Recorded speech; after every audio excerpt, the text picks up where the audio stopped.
BBC programme کے producer 100% ناکام رہے کہ وہ کسی ایک کو بھی فیکٹ سے کنونس نہیں کر سکے۔ تمام ایپیسوڈز کے تمام شرکا میں سے صرف ایک قائل ہوا۔ جی ہاں، اب 100% کی ریشو کو تھوڑا نیچے لے۔ اب یہی سب کے لیے دوستو ٹیسٹ کیس تھا کہ کبھی کوئی اپنے اسٹرانگ بلیو کو، ڈوگما کو چھوڑنے پر تیار نہیں تھا، تو یہ ایک صاحب کیوں ہو گئے؟ یہ ایک خاص پروگرام جس میں یہ صاحب ہوئے، یہ 9/11 پر تھا۔ اس کے لیے 5 کانسپریسی تھیورسٹ کو انہوں نے سلیکٹ کیا BBC کو۔ یہ لوگ 9/11 کو فراڈ کہنے والوں میں پیش تھے، لیڈرز تھے۔ یہ کہتے تھے کہ 9/11 میں اڑتے جہاز سے کچھ لوگوں نے اپنی ماں یا بیوی کو کالز کیسے کر لی۔ جب انہیں وہ کال ریکارڈنگز دکھائی گئیں، سنائی گئیں تو انہیں سننے کے بعد وہ کہتے تھے کہ کوئی بیٹا اپنی ماں کو اپنا پورا نام کبھی نہیں بتاتا، کیونکہ اس کال میں ایک لڑکے نے اپنی ماں کو اپنا پورا نام پہلے بتایا تھا۔ تو اس بات پر وہ کہنے لگے یہ جھوٹی کال ہے، ثابت ہو گیا۔ پھر وہ پوچھتے تھے کہ ٹوئن ٹاورز کا اپنے پاؤں پر گر جانا کیسے ممکن ہے، جہازوں کا ٹریک سے ہٹ جانا پاسبل ہی نہیں، وغیرہ وغیرہ۔ یہ سب جو تھے یہ اعلیٰ تعلیم یافتہ نوجوان تھے، مختلف کمیونٹیز سے تھے، ایک ہی جگہ سے سارے نہیں تھے۔ BBC کی ٹیم انہیں امریکی ریاستوں ورجینیا، نیو یارک اور پینسلوینیا لے کر گئی۔ ان کی بلڈنگز گرانے والوں سے، ایکسپرٹ سے ملاقات کروائی گئی جو بارود لگا کر بیسمنٹس میں اور ایک دم سے بلڈنگ اپنے پاؤں پر گراتے ہیں۔ ہر سوال پوچھنے کا انہیں موقع فراہم کیا گیا۔ سوالات پوچھے بھی گئے اور ریکارڈ بھی BBC نے کیے۔ مائنز میں ایکسپلوژن کے ایکسپرٹس جو بم دھماکوں سے چٹانیں گراتے ہیں، ٹنلز بناتے ہیں، ان ایکسپرٹ سے ان کی ملاقات ہوئی۔ ہوا بازی، ایویشن ایکسپرٹ سے انہوں نے سوالات پوچھے، جوابات لیے، اور ایون انہوں نے جہاز چلانا تک سیکھا۔ بڑی بڑی بلڈنگز بنانے والے انجینئر سے بھی الگ سے میٹنگز ہوئیں، یہاں تک کہ یہ پانچوں 9/11 میں مرنے والوں کے چند اہل خانہ سے بھی ملے۔ ٹھیک یہ اس ماں سے بھی ملے جسے وہ ایکٹر کہتے تھے اور سمجھتے تھے کہ اسے اس کے بیٹے نے ہائی جیک ہونے والے جہاز سے آخری کالز بالکل نہیں کی۔ تو خیر سب ملاقاتوں اور تفصیلی سوال جواب کئی دن کی ریکارڈنگز کے بعد نتیجہ یہ تھا کہ وہ اب بھی یہی سمجھتے تھے کہ وہی درست ہیں۔ جتنے بھی ایکسپرٹس ان سے ملے وہ غلط تھے اور ان کے جوابات بھی غیر تسلی بخش تھے۔ مگر ہاں، ان میں سے ایک نوجوان چارلی وائچ ایسا تھا جس نے اپنے خیالات بالکل بدل لیے، اور یہ اس وقت بدلے جب اس نے اس ماں سے بات کی جس کا نوجوان بیٹا 9/11 میں ہائی جیک اور تباہ ہونے والے جہاز میں سوار تھا اور وہ وہاں چل بسا۔ جہاز سے اسی نے اپنی ماں کو آخری کال کی تھی اور اپنا پورا نام بتاتے ہوئے کہا تھا کہ ماما آئی لو یو اور گڈ بائے۔ اس خاتون سے ہر طرح کے سوال جواب کے بعد بھی سوائے چارلی وائچ کے سب کانسپریسی تھیورسٹ کا خیال تھا کہ بھولی بھالی ماں کو دھوکہ دیا گیا ہے۔ کسی وائس ایکسپرٹس نے کمپیوٹر پر اس کے بیٹے کی آواز جیسی آواز ریکارڈ کر کے اسے سنا دی تاکہ 9/11 سازش کو ایک شکل دی جا سکے۔ اس سارے عمل کو ویسے کانسپائریٹوریل لوپ کہتے ہیں۔ اس کا شکار انسان اپنی سازشی تھیوری کو بچانے کے لیے پہلے ثبوت مانگتا ہے، جب ثبوت دیا جاتا ہے تو کہتا ہے یہ ثبوت تو پہلے سے تیار کیا گیا تھا تاکہ کامیابی سے دھوکہ دیا جا سکے۔ وہ کبھی بھی کسی بھی ثبوت کو نہیں مانتا کیونکہ اس کا ذہن کانسپیریٹوریل لوپ کا شکار ہو چکا ہوتا ہے، اور اس لوپ میں آنے کی وجہ سے وہ کبھی بھی اس میں سے نکل نہیں پاتا۔ ہر ثبوت کو وہ یہ کہتا ہے تو پہلے سے تیار تھا۔ تو خیر دوستو، صرف یہی ایک چارلی وائچ تھا جس نے اپنے خیالات کو اس بوڑھی ماں کے آنسو دیکھنے کے بعد بدلا۔ اس تجربے سے ایک بار پھر یہ صاف ظاہر ہے کہ جذباتی طور پر انسان اپنے خیالات کو بدلتا ہے، جذبات کو فیکٹ سے زیادہ اہمیت دیتا ہے اور پھر قبول کرتا ہے۔ پھر اس کے اوپر جو جذبات سے اس کی رائے بن گئی ہوتی ہے اس کے لیے پھر دلائل اور حقائق کو تلاش کرتا ہے۔ ایسے دلائل، ایسے حقائق، ایسے فیکٹس اور ایسی لاجکس جو اس کے جذبات سے مطابقت رکھتے ہوں۔ یہی وجہ ہے کہ سیاسی مخالف پر دلائل، فیکٹس، ویڈیوز، آڈیو لیکس کچھ اثر نہیں کرتی۔ اب دوسرا پوائنٹ جس کی وجہ سے لوگ حقائق کو رد کر دیتے ہیں وہ ہماری نفسیاتی کمزوری کے پیچھے چھپا ہے۔ اس کے لیے بھی دنیا میں بہت سے تجربات ہو چکے ہیں۔ ان میں ایسے لوگوں کو ان ایکسپیریمنٹس میں لیا گیا جو کسی بھی سوچ کے ساتھ بہت سختی سے جڑے ہوئے تھے۔ مثال کے طور پر وہ لوگ جو سمجھتے تھے کہ ہر شخص کے پاس بندوق ہونی چاہیے اپنی حفاظت کے لیے۔ جب انہیں خاص طور پہ امریکہ میں دکھایا جاتا کہ ہر سال کتنے عام لوگ صرف ڈپریشن کی وجہ سے سکولز کے بچوں کو، بارز میں آنے والوں کو، بازار میں شاپنگ کرتے ہزاروں لوگوں کو مار دیتے ہیں، حالانکہ مارنے والے عادی مجرم یا قاتل تو نہیں ہوتے۔ اگر امریکہ میں دوستو اسلحہ عام دستیاب نہ ہو تو کم از کم اس طرح کے قتل کے واقعات تو روکے جا سکتے ہیں اور زندگیاں بچائی جا سکتی ہیں۔ یہ ثبوت جب ان کے سامنے رکھا جاتا تو یہ لوگ ان حقائق کو مسترد کر دیتے تھے اور کہتے تھے کہ دنیا میں زیادہ تر لوگ تو کچن نائف سے، سبزی کاٹنے والے چاقو سے یا روڈ کراس کرتے ہوئے ایکسیڈنٹ میں مارے جاتے ہیں۔ تو پہلے کچن نائف اور سڑک کراس کرنے پر پابندی لگائیں یا گاڑیوں کو ہی بند کریں، اس کے بعد پھر اسلحے کی بات کریں۔ اب اس بلیو کے علاوہ ان لوگوں میں کچھ، یہ جو لوگ سلیکٹ کیے گئے تجربے کے لیے، جس تجربے کا ذکر کر رہے ہیں، اس ایک بلیو کے علاوہ ان لوگوں میں کچھ جنرل نالج کے بھی مسائل تھے، یعنی وہ بہت سی مشہور لیکن غلط معلومات کو سچ سمجھتے تھے۔ جیسے مثال کے طور پر ہٹلر نے اپنی ساری کرکٹ ٹیم کو کھڑا کر کے ان کو گولی مار دی تھی، اور بلب ایڈیسن کی ایجاد ہے، وغیرہ وغیرہ۔ تو خیر، جب ان لوگوں کے برین کو ایک MRI مشین میں ٹیسٹ کیا گیا اور اس دوران ان سے مختلف سوالات کیے گئے، تو اس کے اثرات میں ہمارے سوال کا جواب چھپا ہوا ہے۔ سب سے پہلے ان لوگوں کے جنرل نالج کے سوالات کو چیلنج کرتے ہوئے انہیں بتایا گیا کہ جو آپ کہتے تھے کہ دنیا میں برف نہیں پگھل رہی، تو یہ ویڈیو دیکھ لیں، برف پگھل رہی ہے، گلوبل وارمنگ ہو رہی ہے۔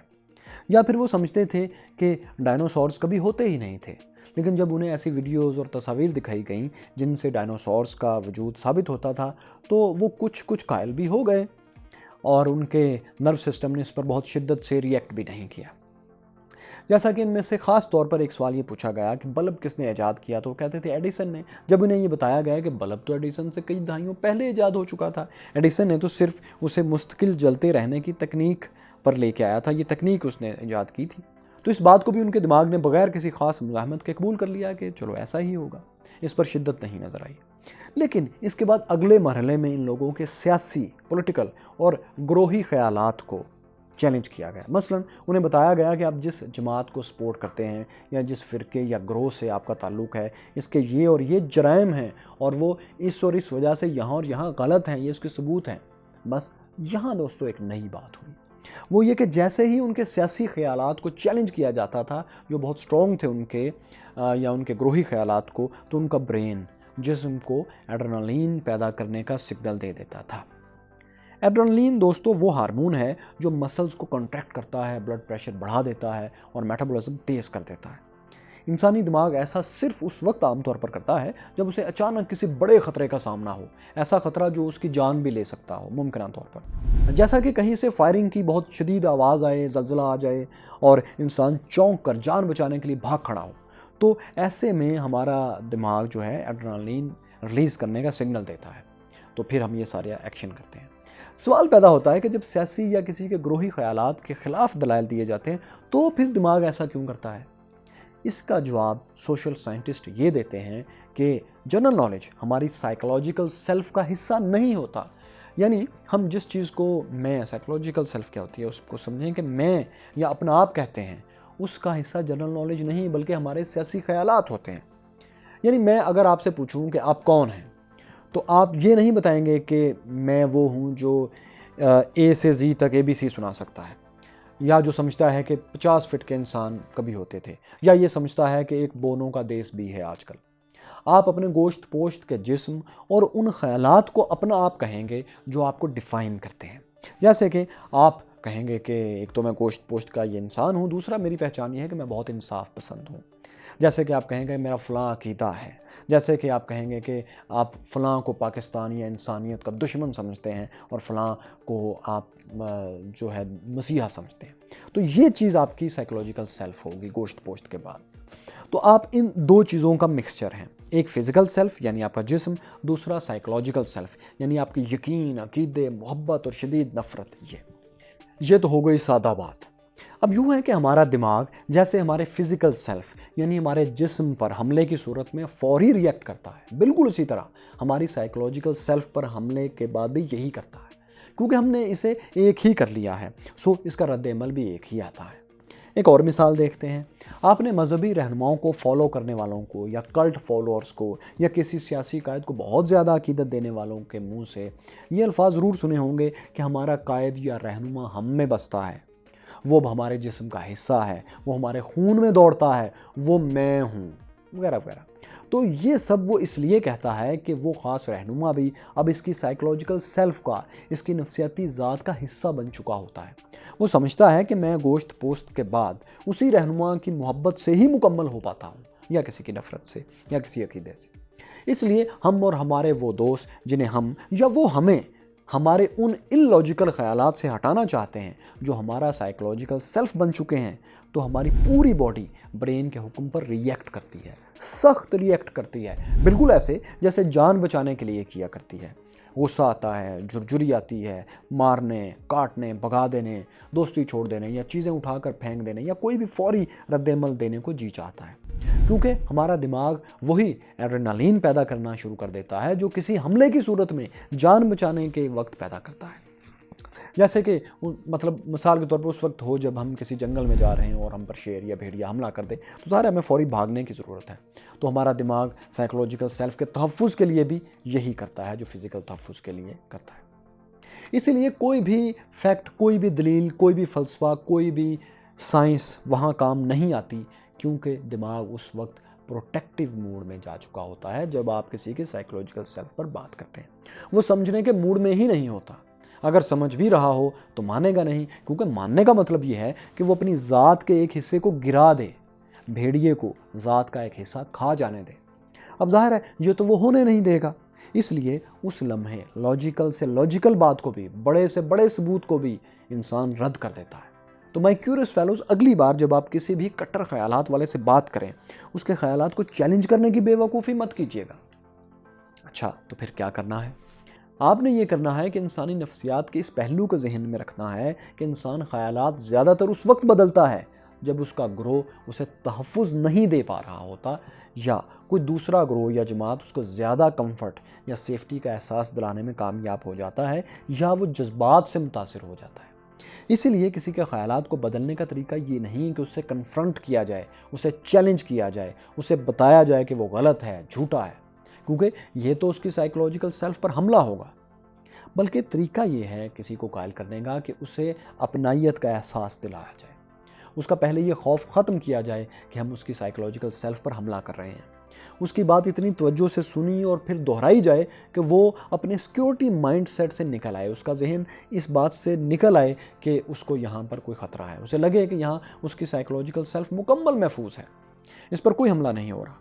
اب وہ اگر آپ کی بات سننا چاہے تو اس سے اس کے اصول پوچھیں، اس کے پرنسپلز پوچھیں جن پر وہ زندہ ہے، پھر اس کے اصولوں کو مختلف الفاظ میں ایسی مثالوں سے جو اس کی ذات سے دور ہو واضح کر لیں۔ جب اصول واضح اور سادہ الفاظ میں مرتب ہو جائیں، دونوں ایک الفاظ پر آ جائیں، تو اپنے دوست کو انہی اصولوں پر کاربند رہنے کا مشورہ دے دیں۔ اسے خود سے بالکل نہ بتائیں کہ وہ ان اصولوں کی وجہ سے غلط ہے، سوچ کے بیج اس کے دماغ میں، اس کے ذہن میں بس ڈال دیں۔ یاد رکھیں، ہم کسی کو بدل نہیں سکتے، ہم صرف اپنے اور دوسرے کے خیالات پر اچھے طریقے سے سوال اٹھا سکتے ہیں، اس سے زیادہ نہیں۔ تو یہی طریقہ ہے کسی ڈیماگوگ یا کٹر نظریات والے شخص سے بات کرنے کا۔ اور ہاں، یہ مکالمہ آپ اپنے ساتھ بھی کر سکتے ہیں۔ ہو سکتا ہے آپ کے اپنے خیالات بھی گروہی ہوں، سچائی پر مبنی نہ ہوں، جذباتی ہوں، لیکن اگر آپ جذباتی ہیں تو پتہ نہیں یہ مکالمہ آپ اپنے ساتھ کر بھی سکتے ہیں یا نہیں، لیکن کوشش ضرور کیجیے گا۔ تو دوستو، ہم کہہ رہے تھے کہ یہ جو طریقہ ہے، اس طریقے سے آپ اگر بحث کریں گے، اس طریقے سے اگر آپ گفتگو کریں گے، تو آپ کی کامیابی کے جو ریشو ہے دنیا میں کیلکولیٹڈ ریشو تقریباً 5 سے بہت بھی زیادہ جاتی ہے، تو 10% تک جاتی ہے۔